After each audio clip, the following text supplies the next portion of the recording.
Au nom du Père et du Fils et du Saint-Esprit. Amen.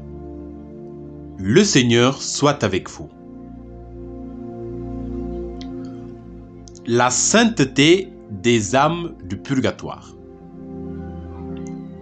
Toute âme, disait sainte Catherine de Gênes, dès qu'elle est en purgatoire, se trouve élevée à un état de perfection et d'union divine qui pourrait servir de modèle aux plus grands saints d'ici-bas.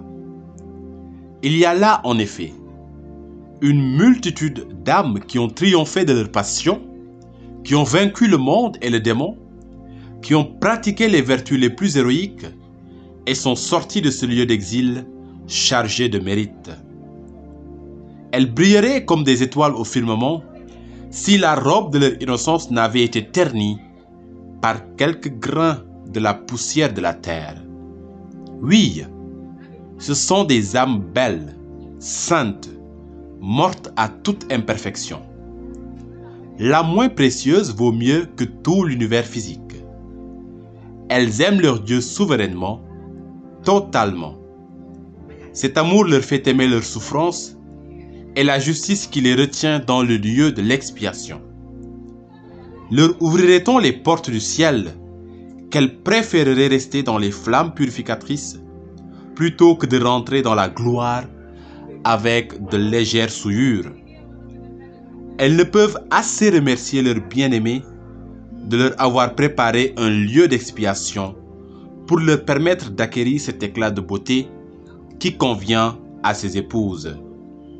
Et mieux que Job, au milieu de leur douleur, elles redisent sans cesse que le saint nom de Dieu soit béni. Soyez donc compatissants pour ces saintes âmes, puisqu'elles ont plus que jamais besoin de notre assistance. Un jour, les rôles changeront. Elles deviendront nos protections dans le ciel, nos médiatrices auprès de Dieu, et alors, elles nous rendront avec bonheur ce que nous aurons fait pour elles au jour de leur affliction. Si Dieu, disait un auteur, nous aime, nous pauvres pécheurs si imparfaits, si dépourvus de vertu et de mérite, combien plus il aime ces saintes âmes du purgatoire, elles qui sont à lui pour toujours, et en qui il voit resplendir la beauté de ses élus. Elles lui sont infiniment plus chères. Ce sont ses épouses, ses enfants chéris, les héritières de sa gloire, appelées à le bénir éternellement dans le ciel. Toutes sont des pierres vivantes destinées à l'édifice de la divine Jérusalem et que les ciseaux du divin sculpteur achèvent de tailler et de polir avant de les faire entrer dans la place qu'il leur a destinée de toute éternité. Il les aime tendrement, il les contemple avec amour, il désire vivement s'unir à elles. Son cœur paternel souffre de leur triste exil, mais sa justice qui a ses droits, aussi bien que sa bonté, les retient dans la prison jusqu'à ce qu'elles aient payé toutes leurs dettes. Aussi, quelle joie pour ce Père bon et tendre, si un ami, un médiateur, s'interposant entre le châtiment et la faute, vient désarmer sa rigueur et la réconcilier avec l'enfant de son amour. Que de raisons d'aimer ces âmes bénies et d'exercer largement la miséricorde envers elles. Elles sont si dignes de notre affection. Quand nous faisons l'aumône à un pauvre, nous ne savons pas s'il le mérite, s'il n'en sera pas plus coupable, plus ingrat. Mais ici, nous travaillons à coup sûr. La terre où nous semons est invariablement fidèle. Pour chaque grain qu'on y jette, le ciel récolte un fruit et nous, une bénédiction. Une histoire concrète. Sainte Gertrude, dans un ravissement, vit l'âme d'une religieuse qui avait passé sa vie dans l'exercice des plus grandes vertus.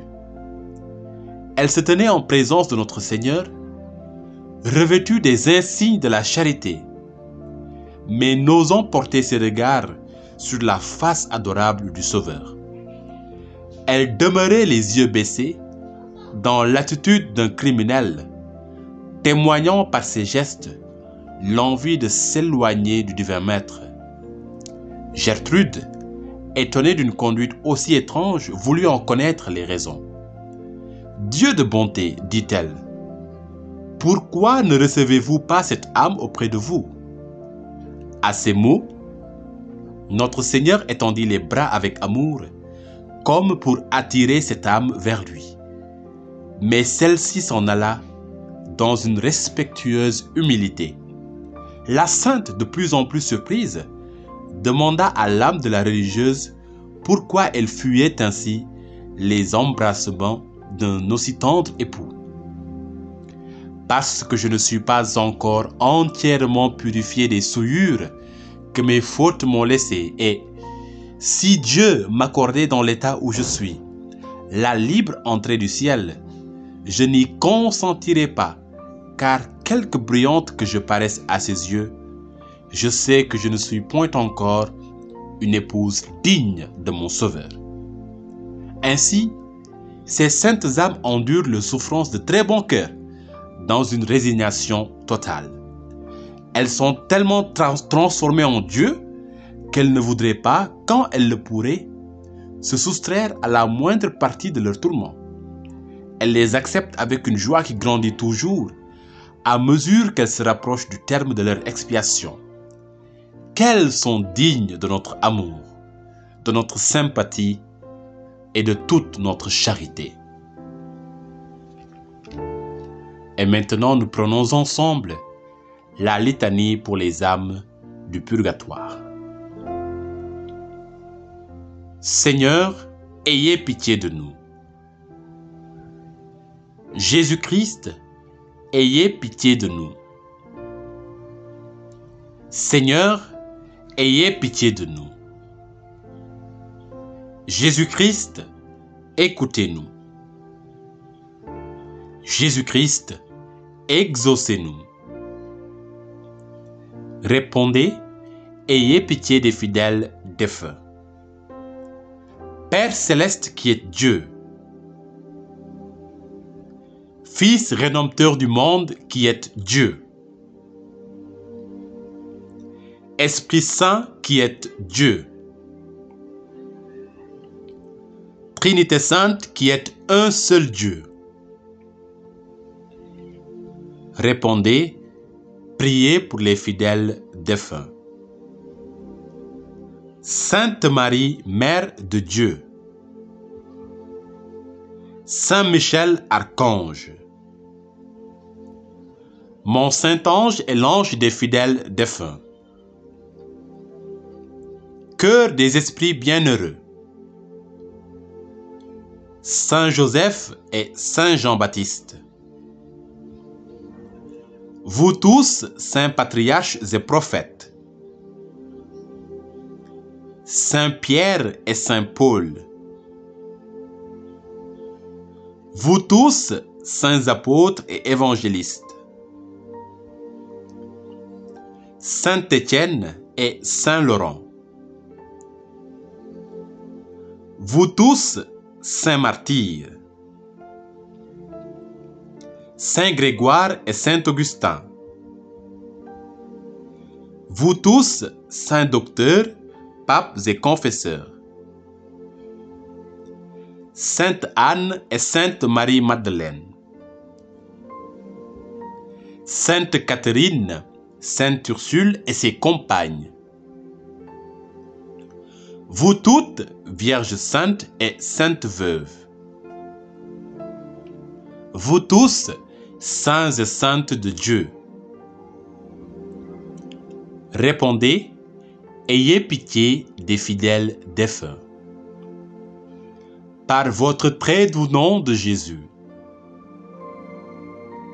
par votre grande miséricorde,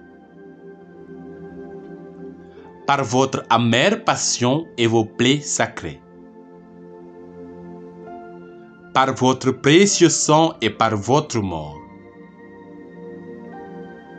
Répondez, exaucez-nous, Seigneur.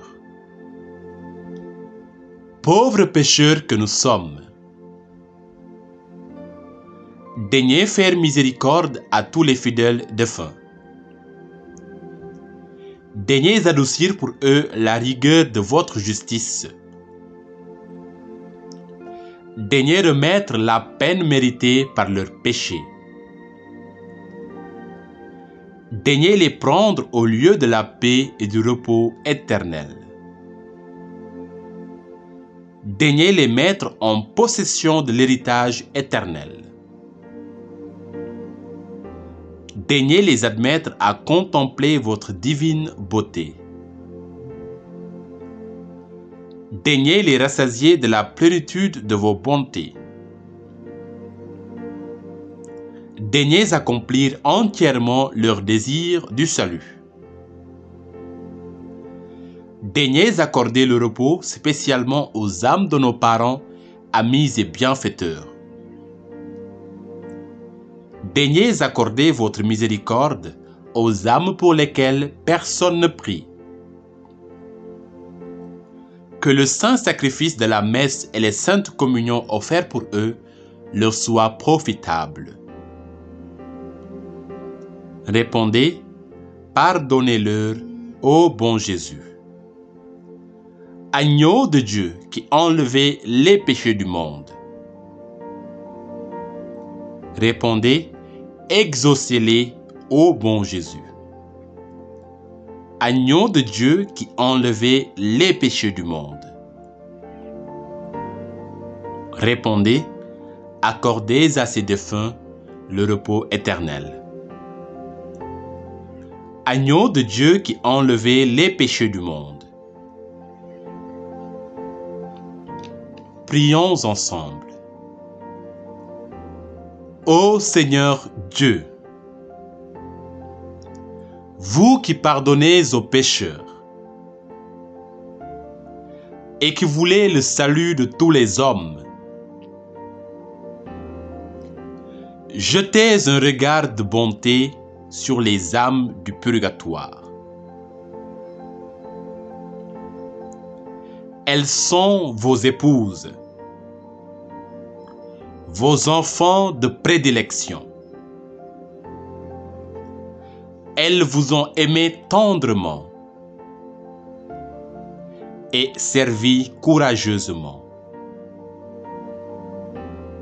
Montrez-leur votre divine face.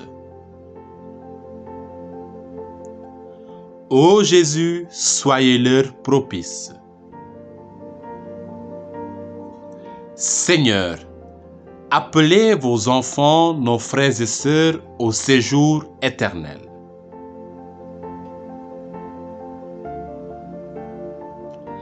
Et que la lumière qui ne s'éteint jamais luise sur eux. Qu'ils reposent en paix. Amen.